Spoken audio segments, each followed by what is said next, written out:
अस्सलाम वालेकुम। Pope Francis जो कि ईसाइयों के मजहबी पेशवा हैं, उनका ताज़ा तरीन बयान सामने आया है कि मुझे ज़ाती तौर पर आया सोफिया को जो मस्जिद के अंदर कन्वर्ट किया गया है, तब्दील किया गया है, उसका बेहद दुख है। बिल्कुल ठीक है, हम इस दुख में पोप साहब के साथ शरीक हैं। हम उनके दुख का मदावा करने की पूरी कोशिश करेंगे। मेरा छोटा सा पोप साहब से ये सवाल है कि आप रोमन कैथोलिक चर्च के पोप हैं। जिस वक्त आया सोफिया एक कैथीड्रल था, चर्च था, उस वक्त इसके ऊपर बिजेंटीनियन पोपों ने अपना कब्जा जमाया हुआ था। आपके जो जद्दे अमजद हैं, जो आपसे पहले के पोप्स हैं, वो बिजेंटीनियन अंपायर के इन पोप्स को खुदा का नुमाइंदा समझते ही नहीं थे। आपके जितने भी पुराने पोप्स हैं वो तो साफ कहते थे कि बिजेंटीनियन अंपायर के अंडर जितने भी पोप्स हैं उनका ईसाइयत के साथ कोई ताल्लुक नहीं है। रोमन अंपायर के साथ जो कैथोलिक चर्च के पोप्स जुड़े हुए थे वो बिजेंटीनियन अंपायर के अगेंस्ट, बिजेंटीनियन अंपायर के नीचे काम करने वाले पोप्स के अगेंस्ट हर वक्त कोई ना कोई प्लान बनाते रहते थे।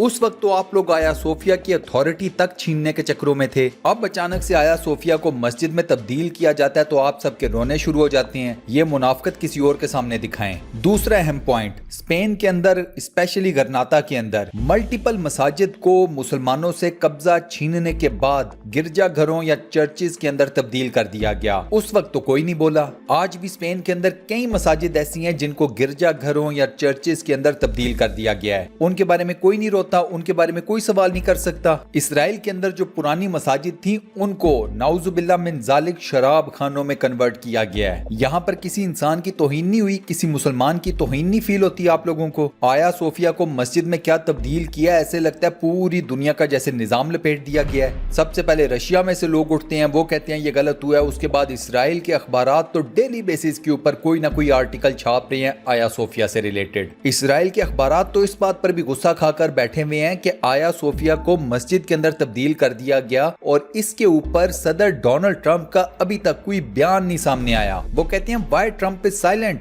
ले दे के इन्हीं के जो कारिंदे हैं जो कि मुसलमान मुमालिक के अंदर सरबराहान बनकर बैठे हुए हैं, उन्होंने भी उठ के अपने मालिकों का साथ दिया और वो भी रजब तैयब अर्दोगान के ऊपर खुलकर तनकीद कर रहे हैं। ये लोग कहते हैं कि रजब तैयब अर्दोगान एक इंतहा पसंद बन चुका है, ये इंतहा पसंदों को रिप्रेजेंट करता है। इसका आया सोफिया को मस्जिद में तब्दील करने का फैसला बिल्कुल गलत है। ये बयानात हैं मुस्लिम मुमालिक के सरबराहान के। यूएई की तरफ से सेम बयान सामने आया है, सऊदी अरब की तरफ से सेम बयान सामने आया है। ढके छुपे अल्फाज में इसी तरह के बयानात कई और मुसलमान मुमालिक की तरफ से भी सामने आ चुके हैं। एक और अहम बात कि इसराइल और अरब मुमालिक जितने भी हैं उन्होंने स्ट्रेट फॉरवर्डली ये कहा है कि ये रजब तैयब अर्दोगान खिलाफत उस्मानिया का मॉडल वापस लाना चाहता है। ये दुनिया को एक नई तर्ज की हुकूमत देना चाहता है। आप सब लोग जानते हैं कि खिलाफत के मॉडल से इन तमाम लोगों को किस हद तक चिढ़ है। ऊपर से ये लोग ये भी कहते हैं कि अर्तुगरुल जो ड्रामा है वो खास तौर पर खास जहनों के लिए बनाकर उसे पूरी दुनिया में रिप्रेजेंट किया जा रहा है। अर्तुगरुल बुनियादी तौर पर जद्दे अमजद थे खिलाफत उस्मानिया के। खिलाफत उस्मानिया का बीज जिस शख्स ने बोया था उसका नाम है अर्तुगरुल। अर्तुगरुल के बेटे उस्मान से ऑनवर्ड्स इस दरख्त ने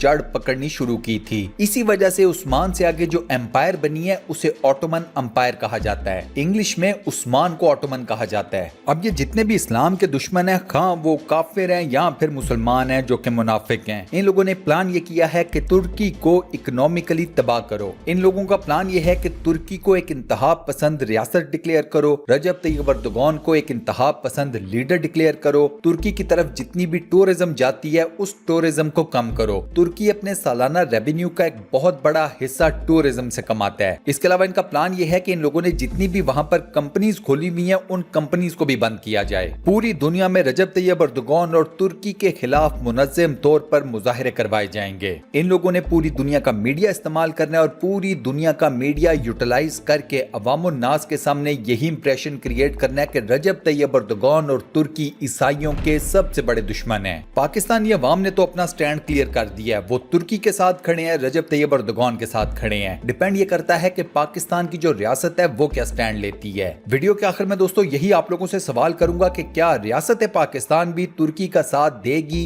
या नहीं। आया सोफिया के मामले के ऊपर पाकिस्तान क्या मौक़िफ़ अपनाएगा, इस मामले पर आप लोग क्या ख्याल रखते हैं, क्या सोच रखते हैं, मुझे कमेंट सेक्शन में जरूर बताइएगा। इस वीडियो को लाइक जरूर कीजिएगा और अपने सोशल मीडिया अकाउंट्स पर शेयर जरूर कीजिएगा। इंशाल्लाह अगली वीडियो में मुलाकात होगी, तब तक के लिए अल्लाह हाफिज।